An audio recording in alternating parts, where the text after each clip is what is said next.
Already বর্ষে যে সবাই বের হচ্ছে। যে পুরো মার্কেট লুটপাট করছে, এরকম সুন্দর চেহারাওয়ালা মেয়ে কিভাবে চুরি করে আমি তো বুঝতে পারি না।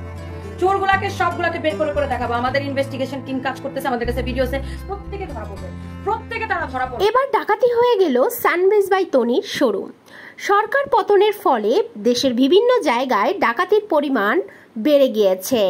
ভিউয়ার্স, বিস্তারিত জানতে হলে পুরো ভিডিওটি না টেনে দেখতে থাকুন। আবার বলে মাফ চাইছে, মাফ চাইলে কি সবকিছু শেষ হয়ে গেল?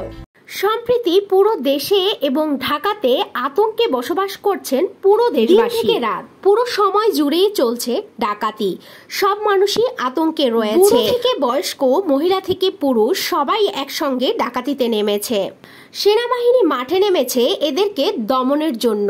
কিন্তু সম্প্রতি শোনা যাচ্ছে সানবেজ বাই তনির পুরো শোরুম ডাকাতি হয়ে গিয়েছে। তনি তার ফেসবুক পেজে এসে এই খবরটি দেয় সবাইকে। এমনকি কারা কারা চুরি করেছেন সেই ছবিও ভাইরাল করে দিচ্ছেন ভিডিওতে এসে।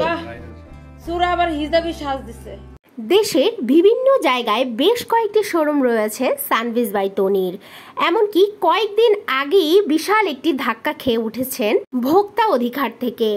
আর এরই মধ্যে সরকার পতনের ফলে দেশে বিভিন্ন জায়গায় ডাকাতিতে তার শোরুমও ডাকাতি হয়ে গেল।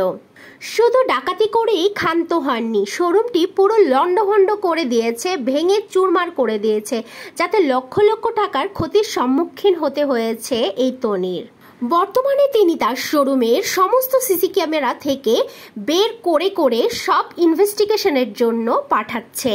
খুব শীঘ্রই সে এই ডাকাতদের ধরে ফেলবে, এটাই ফেসবুক লাইভে এসে তিনি বলেন। তনি লাইভে এসে বলেন, এই সব চোরদের ছবি আমি প্রত্যেকটা ভাইরাল করে করে দেখাবো।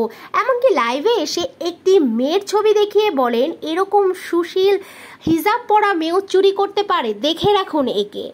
তো ভিউয়ার্স, এরকম নিত্য নতুন আপডেট পেতে সবার আগে চ্যানেলটি সাবস্ক্রাইব করে দিন।